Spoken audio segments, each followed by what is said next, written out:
Ya la tenemos en unos segundos nada más en pantalla. Agradecemos la presencia de Paola de la Vega, ella académica, investigadora feminista, parte de los espacios de debate, de análisis y reflexión del sector cultural. Quisiéramos cerrar este informativo con esta entrevista, veíamos necesario porque en redes sociales se ha dado una conversación bastante crítica sobre lo que sucede actualmente en las elecciones de las autoridades o las futuras elecciones de las autoridades en el núcleo Pichincha de la Casa de la Cultura, pero esto tiene que ver con un tema de qué pasa con el sistema de cultura, qué pasa con los espacios de cultura y finalmente con la política cultural en el país. Muy buenos días, Paola, gracias por asistir acá a Guambrese. Hola Jorge, hola Génesis, buenos días, un gusto compartir con ustedes, soy su escucha constante y así que es un gusto poder estar hoy, esta mañana. Partir, Paola, muchísimas gracias del tema concreto, de las elecciones de la Casa de la Cultura Ecuatoriana en el núcleo Pichincha. Cada cierto tiempo, como un espacio democrático, se abren elecciones para que alguien pueda llegar a la dignidad de la presidencia. Hace muy poco tiempo, no, o hace un tiempo, no había núcleo Pichincha. Esto es una incorporación que se da en este último periodo, porque claro, se centralizaba la gestión de la provincia en la Casa Central, en el núcleo central de la Casa de la Cultura. Existió esta reforma, lo que abrió la posibilidad para la gestión más local, para revisar el territorio y viabilizar la cultura en Pichincha. ¿Qué está pasando en estos momentos con las elecciones del núcleo Pichincha de la Casa de la Cultura Ecuatoriana? Jorge, para hacer una precisión así pequeñita, ¿no? El núcleo Pichincha nace en el marco de la Ley Orgánica de Cultura del 2016 que se aprueba en diciembre, ¿no?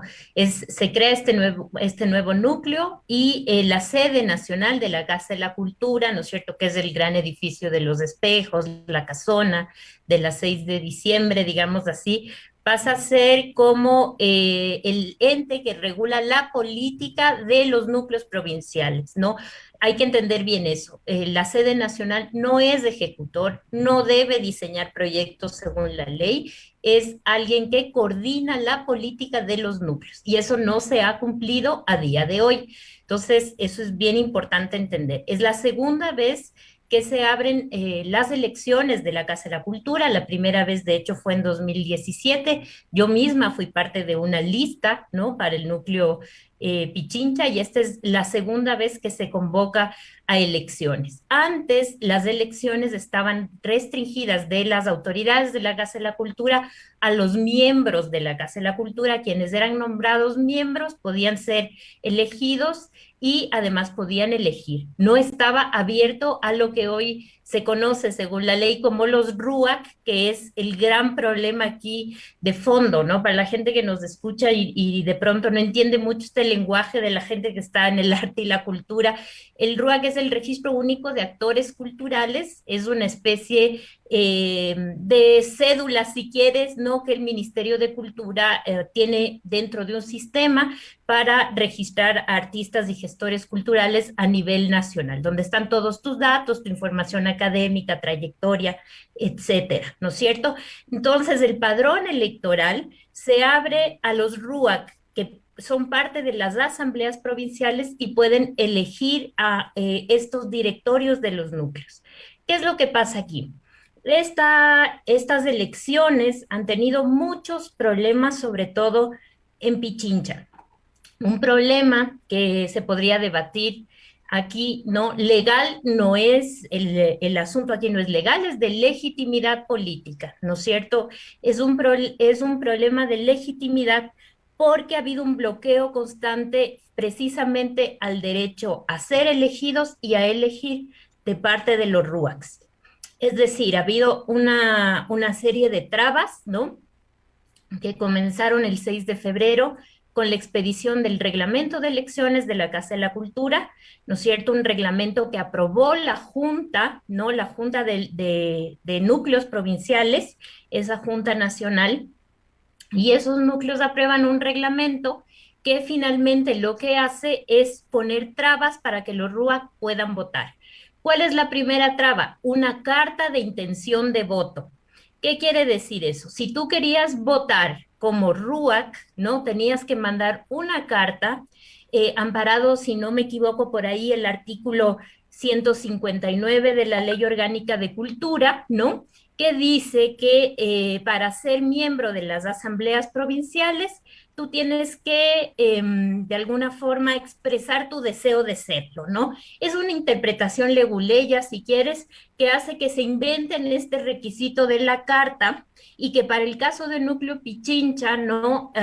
Se tenía que enviar una carta además de forma presencial, o sea, hacer su entrega de modo presencial en pandemia. O sea, imagínate lo que es de eso, imagínese, no en pandemia, entregarla de modo presencial y recién se abre la posibilidad de entregarla digitalmente una semana antes de que se cierre el padrón, ¿no? Fíjate que todo esto, para hacer corto el cuento, porque ha sido una serie de procesos, ¿no? Además de manifestaciones ciudadanas de distintos frentes, del frente, por ejemplo, de Unidad Cultura, que es un frente que se formó aquí en Pichincha. Hay un colectivo que se llama Mafia Disidente, ¿no? Muchos han estado involucrados de alguna forma en esta exigibilidad de este derecho, ¿no? Un derecho a la igualdad, un derecho a elegir y ser elegidos, ¿no? Entonces, ¿qué es lo que ha pasado aquí? Aquí ha habido también unas demandas, ¿no es cierto?, frente a la Corte Constitucional a través de, ¿cómo se llaman estos? Si no me equivoco, son acciones de protección, efectivamente, que se han seguido, ¿no?, en algunos juzgados. En Guayaquil, de hecho, hubo también una sentencia, ¿no es cierto?, un pronunciamiento de parte de un juez que declaró que había que frenar de alguna forma este reglamento, que había que ponerle un pare. No se suspendieron, de hecho, las elecciones de la Casa de la Cultura, se suspendió la vigencia de este reglamento, pero de todas maneras esto no sirvió de mucho, no se siguió exigiendo la carta, ¿no es cierto? Las elecciones se están dando en este momento y ahora empezamos a encontrar en Pichincha, ya después de la carta, de que finalmente nos tocó hacer ese trámite en plena pandemia, ¿no? De pronto resulta que muchos de nosotros no aparecemos en el padrón. Bueno, yo estoy, pero muchos compañeros y compañeras no están, no aparecen en el padrón. No se sabe por qué, a pesar de que enviaron la carta, ¿no es cierto? Entonces no están ahí. Qué está pasando con eso? Y resulta que cuando vemos la dirección donde estamos empadronados, nos han mandado a votar a Tabacundo, a Cayambe, ¿no? A pesar de que vivimos algunos en el norte, en el sur, en el centro, que no pertenecemos a esas parroquias. Entonces nos han mandado a votar allá, a cantones, ¿no? A parroquias, a sitios alejados donde al parecer está la mayor cantidad de votantes de quien es el candidato, es decir, quien es el director actual del núcleo Pichincha y se postulará como candidato. Eso ya es oficial. De la Sí. incorporación de nuevos miembros de la Casa de la Cultura al padrón, inscripciones en el RUAC, ¿no? Súper irregulares. Entonces han sido unas elecciones muy problemáticas. Claro que sí. Bueno, ya con este contexto también ya nos dejas como que un panorama más amplio, ¿no? Para entender qué es lo que sucede dentro de la Casa de la Cultura. Y justamente en ese sentido, más allá del pronunciamiento que envió también el Ministerio de Cultura, ¿qué ha hecho, no, esta entidad? ¿Hay alguna acción ya directa que también de alguna forma garantice estos derechos de las personas, de las y los artistas que también están intentando ejercer su derecho al voto en este caso? Fíjate, para también un poco poner en contexto, ¿no? Cuando se aprobó la ley de cultura, o digamos los años previos en el debate a la ley de cultura, uno de los grandes temas y además por los que la ley se demoró en ser aprobada, porque fíjate que es un proceso larguísimo desde que se construye la ley en 2009 hasta que es aprobada en el 2016. O sea, son muchísimos años, ¿no es cierto? Entonces, ¿qué está pasando ahí? ¿Por qué la ley no se aprueba? Eso podemos hacer un análisis, pero uno de los grandes temas que detiene esa aprobación es precisamente la autonomía de la Casa de la Cultura, y responsable que está en la ley. quitamos, ponemos la autonomía, se decía que era uno de los principios con los que Benjamín Carrión creó la Casa de la Cultura, entonces eso era intocable, pero esa autonomía, precisamente el hecho de cuidar ese concepto, digamos, dentro de la ley, hizo que ahora, por ejemplo, ¿no es cierto?, el ministerio no tenga la suficiente injerencia política dentro de las decisiones de la Casa de la Cultura, ¿no es cierto? Entonces, ahí tenemos un problema, ¿no? Porque la ley protege a la Casa de la Cultura bajo el concepto de la autonomía responsable. El ministerio dentro de la Junta Plenaria es un voto dentro de todos los núcleos y el ministerio es un solo voto, ¿no? Entonces, ha habido intentos, ¿no? De, a través de comunicados, de ejercer una cierta presión, se transmitieron en vivo las últimas juntas plenarias, donde todos pudimos ser espectadores. Está pasando ahí, ¿no es cierto? De que es una generación que ya no representa, y no es una cuestión de edad, ¿no? Porque a veces suele creer que es jóvenes contra la vieja generación de la cultura, ¿no? Porque hay gente, incluso el mismo Pocho Álvarez, ¿no es cierto?, que recién escribió un artículo en Plan B, súper interesante, ¿no?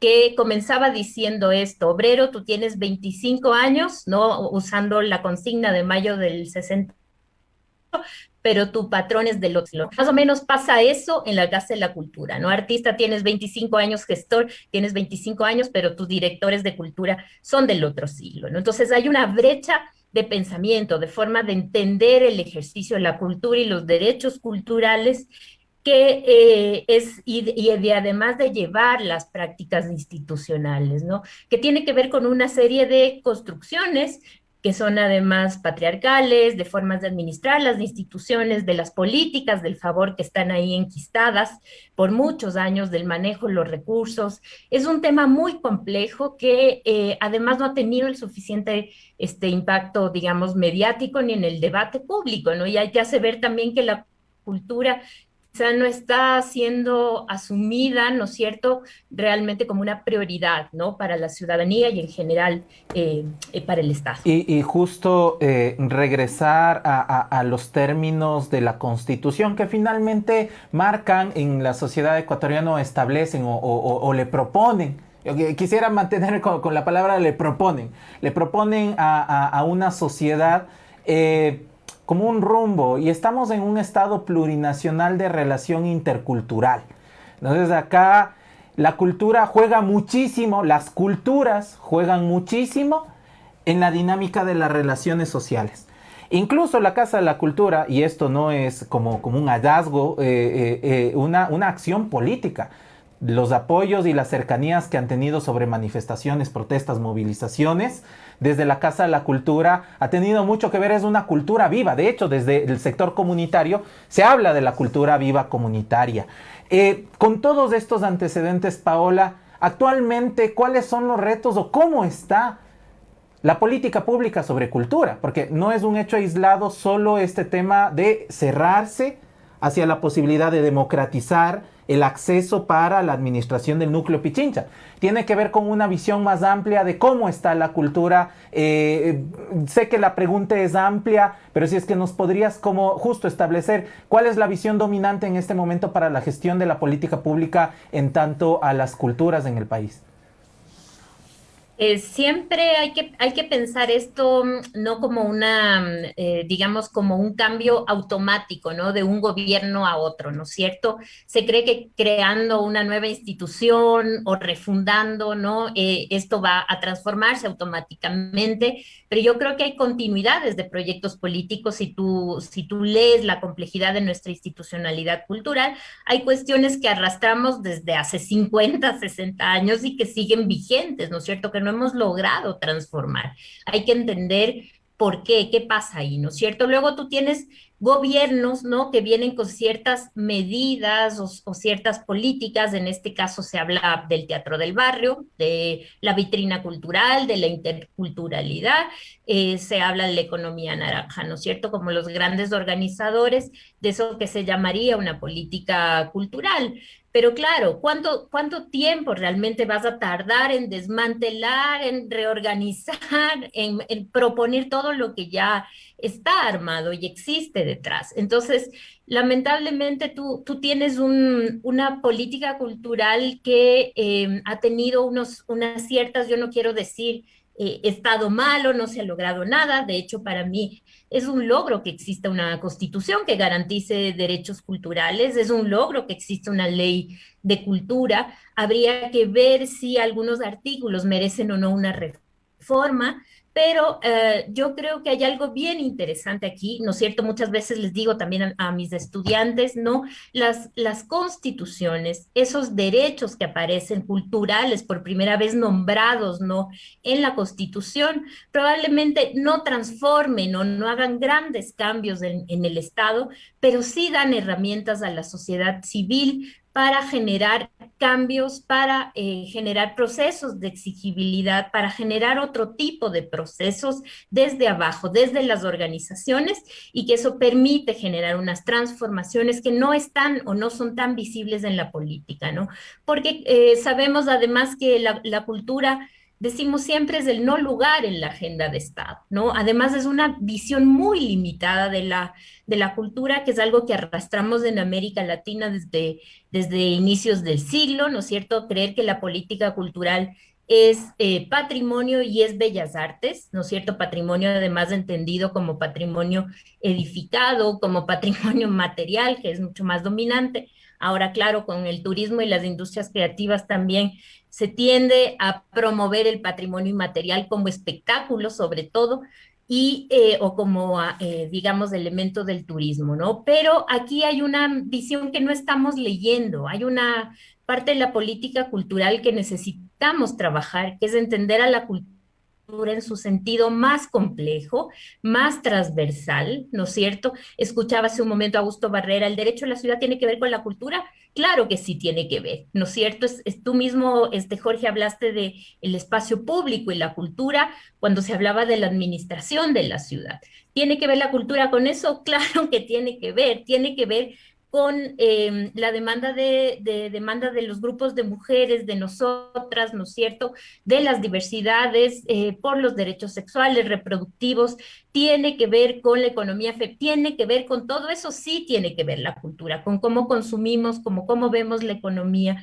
Con muchas luchas sociales tiene que ver la cultura. Con el anti-extractivismo tiene que ver la cultura. Por supuesto que tiene que ver, ¿no es cierto? No estás protegiendo la naturaleza, pero también el derecho a la existencia de una vida cultural en un territorio, ¿no? Entonces, todo eso no estamos discutiendo, ¿sí? No estamos hablando de la cultura solo como un derecho de los artistas, sino estamos hablando de la cultura en sus sentidos más amplios. Y esa es la política que nos falta construir, como digo siempre, para contaminar, ¿no es cierto?, de esos derechos culturales fuera de esto que llamamos sector cultural, ¿no? Hay que contaminar, hay que expandir, y yo creo que esa es una tarea que a nosotros nos queda como pendiente. Ujú. Y justo, ¿no? En relación con lo que tú dices, esta es una tarea que nos queda pendiente. Yo sé que llevamos muy poquito tiempo de transición también del gobierno, pero ¿qué ha pasado con el Ministerio de Cultura en sí, ¿no? Con María Elena Machuca también como ministra, porque claro, su nombramiento al inicio fue como que no hizo también como que mucha expectativa dentro del sector cultural. Entonces, ¿ustedes creen que se ha viabilizado? Porque claro, también el plan del gobierno ha sido como que los 100 primeros días. ¿Ustedes han visto como que algún cambio, digamos, en estos primeros días, que creo que son 2 meses desde que asumió este gobierno? Yo te puedo decir, Génesis, que lo que yo he visto, ¿no es cierto?, son fotos en las redes sociales del ministerio, ¿no? La foto del encuentro. Y no he visto mucho más, ¿no? Un par de medidas, ¿no es cierto? Como por ejemplo detener el traslado de los fondos de la reserva del patrimonio que está en el edificio Aranjuez a la UNASUR. Esa fue una de las primeras medidas. Suspender el cobro, el ingreso a museos, ¿no? Y la vacunación, ¿no? La vacunación para los RUAC, que de los que hablábamos hace un momento, ¿no es cierto? Un plan de vacunación para los RUAC. Luego de eso, no sé, la verdad te digo, no he visto, ¿no? Una propuesta o un plan muy concreto, además de los 4 ejes que te estoy mencionando: interculturalidad, una vitrina cultural que tiene que ver con la internacionalización de la cultura del Ecuador hacia afuera, con la economía naranja, ¿no es cierto? Que será una continuidad del plan de Velasco, ¿no? Que dejó ya estructurado. Y poco más, ¿no es cierto? Y teatro en el barrio, ¿no? Que ese era un plan que tenía el presidente Lazo desde que estuvo en las anteriores elecciones como candidato, ¿no es cierto? Habrá que ver cuál es ese plan, ¿no? No he podido revisarlo, pero creo que hay que hacer todavía un análisis a fondo cuando esa política sea, digamos, compartida. De acuerdo, y que ahí están en disputa permanente diferentes visiones de la cultura, ¿no? Y lo veíamos en estas denuncias en el municipio de Guayaquil. ¿Cuánto se invertía o existía este gasto para trasladar la responsabilidad que podía hacerlo hacia la contratación o hacia la obra directa desde el municipio con manos privadas? O sea, ahí está, para estar al pendiente quizá de cómo se gestionan también los recursos y se canalizan en tanto a la política de cultura. Para cerrar ya esta conversación puntualmente, ¿qué esperarían desde los diferentes sectores de la gestión cultural, artistas, casas culturales, en fin? Hay un ecosistema, hay un mundo, hay mundos de la cultura. ¿Qué esperarían con las próximas elecciones? Y si es que nos podrías puntualizar en qué tiempo se va a dar esto, para que la gente que nos está viendo, hay muchos chicos y chicas de centros culturales, de espacios de la gestión, de la creación cultural, que estamos seguros que se van a juntar a esta exigencia de más democracia y más acceso para el núcleo de la Casa de la Cultura Pichincha. ¿Qué esperarían ustedes en los próximos días? Esperaríamos primero una intervención del Consejo Nacional Electoral, ¿no es cierto? Eso sí tiene que ser una presión política desde el ministerio, ¿no? Pedir que se controlen, digamos, las elecciones de la Casa de la Cultura. También hay otras instancias a las que están apelando algunos colectivos, ¿no? Como el Consejo de Participación Ciudadana, organizar vedurías desde todos los frentes culturales, ¿no? Que están implicados en esto. Entiendo también que se van a hacer algunas acciones en el espacio público, ¿no? Porque hay que mostrar este malestar, ¿no es cierto?, desde la calle. Eso también es importante. Y sobre todo esperamos que se abran los padrones, ¿no es cierto?, que se transparente lo que está sucediendo en este proceso electoral. A veces creemos que es como mucho pedir, ¿no? Es la primera vez en la historia, digamos, de la cultura, ¿no? Que tantos gestores, artistas se están movilizando por este derecho, ¿no? Y es interesante ver cómo hay un deseo de transformación. Y yo creo que eso es muy valioso, cómo se han juntado voluntades, artistas desde distintos frentes, prácticas, académicos, investigadores, gente que ha estado vinculada a la política pública, se ha sentado a conversar y hay una intención de transformar y de exigir derechos, ¿no? Con divergencias siempre, pero eso ya te da pie para entender que algo está pasando en el campo, ¿no es cierto?, en el campo cultural, que hay algo que está cambiando y que hay un deseo de transformar y que eso el ministerio lo tiene que leer políticamente también, ¿no es cierto?, porque ese deseo de transformación tiene que ser aprovechado, ¿no es cierto?, y tiene que entrar justamente en todo este debate tan necesario sobre la cultura y sobre los derechos también en la esfera pública y contaminar de ese deseo a la sociedad civil. Muchísimas gracias, Génesis. Agradecemos a Paola de la Vega por esta conversación. Vamos a dar seguimiento indudable a lo que suceda con las elecciones, pero no solo con las elecciones. Finalmente, quién llegue con qué propuesta y qué le proponga al sector de la cultura, más allá de las personas, los pensamientos que lleguen para hacerse realidad en estos espacios de administración. Ya lo hicimos, de hecho, en el anterior proceso. Ustedes pueden encontrar en una parte, buscando en la página web de Wambra, realizamos la entrevista a todos los candidatos hacia la presidencia. En aquella época, recuerdo quizá, había un predominio justo de un tipo de personas, por llamarlo así, y respetando a quienes estaban, pero claro, ver también más diversidad en las participaciones, de qué proveniencia, de qué lugares vienen, para que se manifieste este tema de la interculturalidad también, ¿no? Porque incluso en eso vemos un predominio también en las autoridades también, cuál es su procedencia de clase, étnica, también de autoidentificación de sexo genérica, en fin. Hay esto también que se lo pondría en jaque con mayor participación. Uh-huh. Claro que sí, ¿no? Y que finalmente también nos da cuenta del nivel de la cultura y también como que este elitismo que existe frente a la cultura, porque los pueblos y nacionalidades indígenas, negros y afrodescendientes tampoco están como que muy presentes en este espacio si no es para verlo como folclórico, ¿no?